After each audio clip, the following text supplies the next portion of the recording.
Halo semuanya, kita update kembali terkait dengan Gubernur Lampung yang kembali marah-marah dan meminta wartawan untuk menghapus video rekamannya. Ini kenapa sih Pak Arinal Junaidi kayaknya begitu alergi sekali dengan wartawan? Karena mungkin beberapa waktu terakhir ini dia selalu dirujak ya sama netizen. Kesannya marah-marah begitu. Tetapi aku salut juga sama media dari Lampung TV ini yang kayaknya cukup tangguh ya, nggak takut gitu dengan marah-marahnya Gubernur Lampung. Ini adalah momen pada saat Gubernur Lampung Arinal Junaidi itu lagi memberikan sebuah kayak nasihat gitu ya, dan mengancam akan memberhentikan. Ini adalah ada sebuah acara tertentu, nggak ada hubungannya dengan kasus Karena Bima ini. Halo semuanya, Halo semuanya, selamat datang di segmen Analisa. Kembali kita update terkait dengan Gubernur Lampung Arinal Junaidi. Sekarang ini yang terbaru dari media Lampung TV ya, itu merekam pada saat momen Arinal Junaidi itu lagi marah-marah kepada wartawan. Kenapa marah-marah lagi? Kesannya tuh kayaknya yang dipublikasikan marah-marah mulai ini karena kesannya waktu itu Arinal Junaidi itu lagi ngasih instruksi dalam sebuah acara, kemudian mengancam dalam tanda kutip kalau nggak bisa kerja dengan benar akan diberhentikan gitu. Tetapi pada saat dia ngomong seperti itu, ternyata dia sadar direkam sama media massa, dan Arinal Junaidi meminta hentikan, jangan direkam. Hapus sekarang juga semua rekaman tadi karena dia nggak mau viral. Dia capek jadi viral begitu. Ya, ini adalah nggak bisa dipungkiri, awalnya adalah dari kritik Bima yang dilakukan, direspon dengan tidak baik gitu ya, tidak pas lah menurut aku. Kita simak dulu dari teman-teman Lampung TV yang meliput acara di Lampung, teman-teman. Saya sudah 3 kali rapat, sengaja saya meninggalkan tempat. Tapi kalau Anda bermain-main, saya mendapat perintah dari Menteri Agama, coret.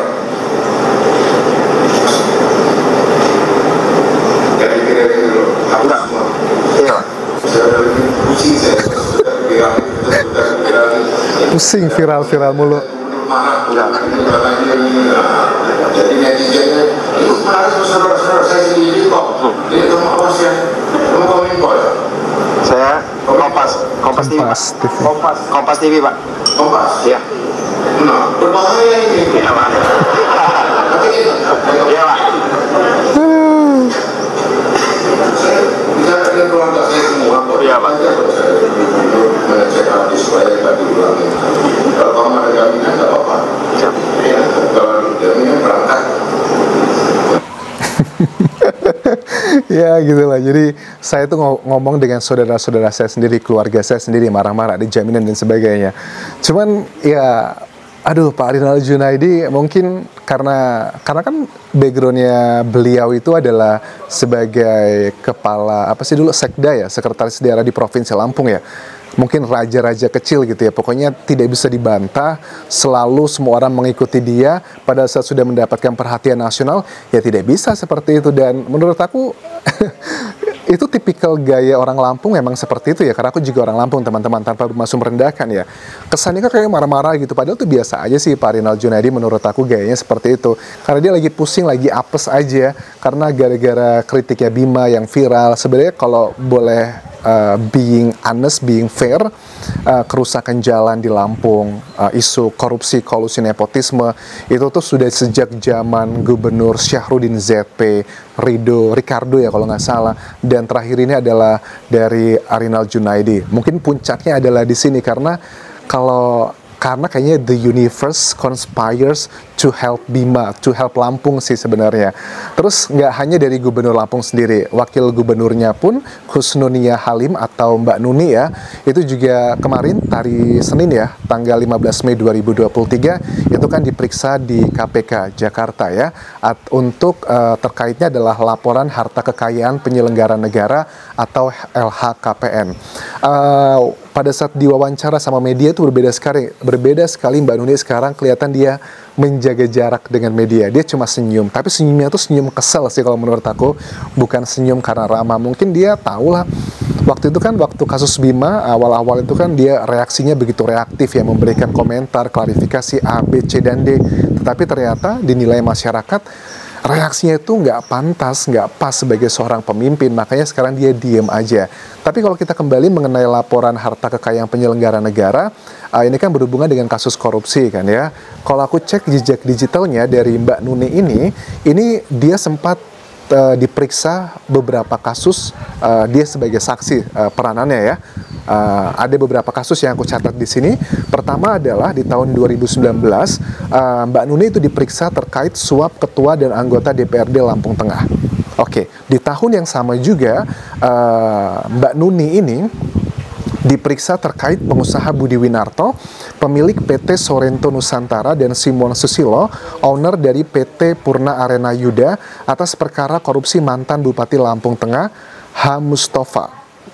Nilainya itu sekitar 95 miliar rupiah. Terus juga, yang ketiga, Mbak Nuni pernah diperiksa sebagai saksi tersangka Hong Arta, komisaris PT Sarlin Jaya Jeko Group, dugaan korupsi proyek di Kementerian PUPR.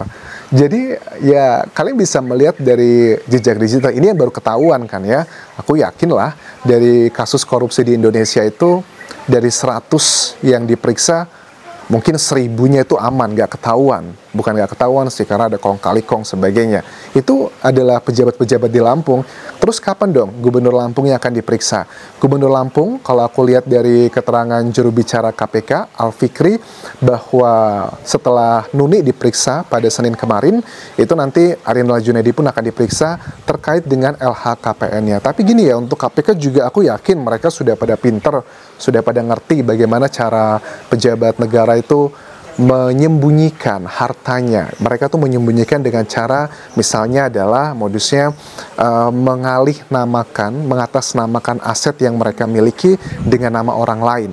Bisa aja itu, kalau keluarganya kayak udah nggak mungkin sih, pasti bakal ketahuan. Kalau anaknya, istrinya, kayaknya akan tidak menggunakan nama-nama keluarga inti, tetapi mungkin menggunakan nama-nama orang asing, tetapi pada saat mereka kan sudah beli tanah, misalnya harganya 10 miliar, itu mereka ada surat perjanjian, oke, namanya saya kasih nama Anjas gitu misalnya, tapi nanti Anjas dan misalnya dugaannya dengan Arinal Junaidi gitu ya, nanti kita ada buat nota gitu, nota kesepakatan di bawah akte notaris, bahwa ini adalah hanya atas nama saja, sama lah kayak di Bali kan begitu ya.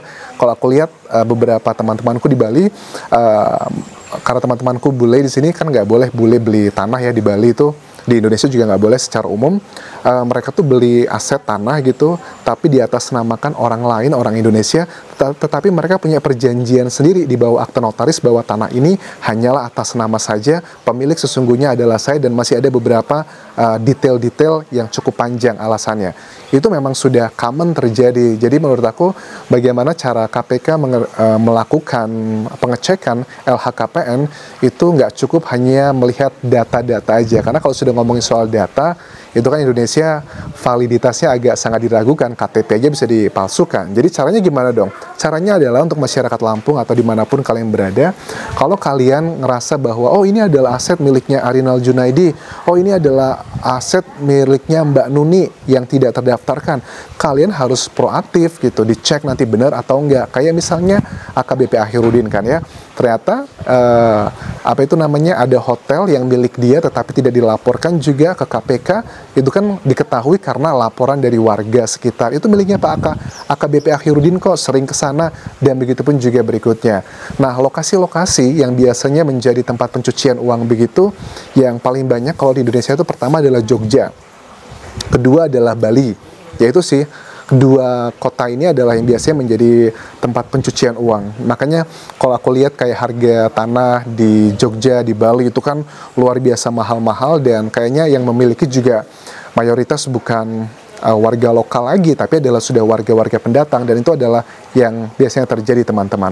Terus ada pejabat lain di Lampung yang kalian juga sudah kawal, adalah dari Kepala Dinas Kesehatannya ya, yang aku lihat responnya pada saat diwawancara itu agak kaku, agak menyimpan emosi, kesel, dan ngomel-ngomel. Bahkan pada saat Gubernur Lampung Arinal Junaidi ini direkam lagi marah-marah, juga ada Kepala Dinas Provinsi Lampung di sana begitu.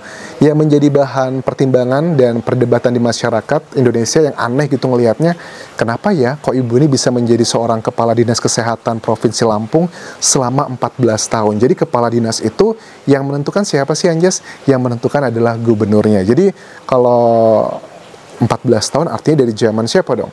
Dari zaman Syarudin ZP ya, I'm so sorry kalau aku salah. Terus juga Ricardo atau Vicardo. Terus sama yang terakhir adalah Arinal Junaidi. Itu memang secara kualifikasi pendidikan beliau juga adalah S3 kan ya, dan kayaknya berpengalaman. Tapi kan juga ada isu yang banter, Bima katakan beberapa waktu terakhir adalah mengenai dugaan pemotongan insentif untuk perawat di Lampung dalam penanganan kasus COVID. Ini kenapa seperti itu? Kita nggak tahu nih penjelasan yang dilakukan oleh beliau pada saat diperiksa di KPK apakah masuk akal atau tidak. Tapi menurut aku sih di Lampung itu KKN itu, karena aku juga warga Lampung, dari kecil lahir juga di Lampung, kerja dan kuliah aja di luar gitu. Ya itu udah bukan hal yang aneh sih. Bahkan kan ada beberapa area jalan, misalnya area yang kita sebutnya Roro Jongrang gitu ya. Roro Jongrang tuh dibangunnya sangat cepat sekali. Sekilat cerita Roro Jongrang. Roro Jongrang kan ceritanya adalah dia meminta seorang pria untuk membangunkan candi dalam satu malam. Nah, area di Lampung Tengah sebagian tersebut itu juga sekarang sedang diperiksa sama KPK. Kenapa kok cepet banget rusak? Baru diperbaiki seminggu, kok udah rusak lagi.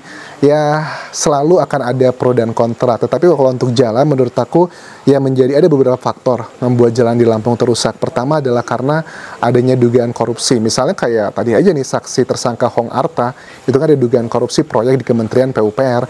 Ya, kalian tahu lah, untuk memenangkan tender itu kan harus ngasih fee dugaannya 20% sampai 40%, yang berefek pada kualitas pembangunan jalan yang sangat buruk, berkurang. Kedua adalah karena tonase ya, dari mobil-mobil yang harusnya cuma mengangkut 20 ton tapi mengangkut 30 ton. Mereka membayar oknum-oknum timbangan di Lampung, dugaannya seperti itu, mereka bisa melewati begitu aja, itu nggak bisa dipungkiri. Ketiga adalah karena ada beberapa jalan area di Lampung yang tanah itu memang tanah liat, jadi butuh ekstra kecerdasan dan ekstra alat untuk ngebuatnya lebih bagus. Yang keempat menurut aku adalah jalanan di Lampung itu sangat buruk ya, drainasenya ya, nggak ada siring kanan kiri. Jadi kalau hujan itu ya udah menggenang semua airnya di jalan tuh menggenang. Jadi kalau apa ya, nggak tahu nih nanti yang menang tender siapa ini. Ada berapa? 750 miliar plus 800 miliar dari presiden, dari dinas, dari pemerintah pusat, itu kan 1 triliun lebih. Teman-teman harus dipikirkan juga drainasenya, nggak cuma sekedar jalan aja. Ya, aku yakinlah di Lampung, di Indonesia tuh udah banyak orang pintar untuk ngurusin jalan, tetapi karena dugaannya ada hal-hal isu seperti korupsi, kolusi, nepotisme, itu yang mempersulit untuk mendapatkan jalanan kualitas baik di Lampung. Karena menurut aku kalau di Lampung itu jalanannya sudah baik, pembangunannya merata, aku yakin ekonomi itu akan cepat sekali begitu ya. Buat Pak Arinal Junaidi, sabar ya. Mudah-mudahan kalau memang Bapak tidak salah, tidak ada korupsi ya, keep going aja. Tapi kalau memang ada dugaan-dugaan korupsi ke sana, ya kita lihat nanti, cepat atau lambat kayaknya KPK akan segera turun tangan. Dan untuk KPK juga mudah-mudahan bisa lebih, jangan terlalu naif ya, harus lebih gesit dan lebih cerdas lagi bagaimana mengecek harta-harta dari pejabat, karena kan modus-modus TPPU, tindak pidana pencucian uang, itu udah banyak banget dan mereka juga sangat knowledgeable lah untuk bagian ini. Oke, thank you for watching. Sampai ketemu lagi di video berikutnya. Tinggalkan like dan komen, subscribe channel YouTube ini, juga follow Instagram dan Facebook pageku di Anjasa Sumara. Sampai jumpa.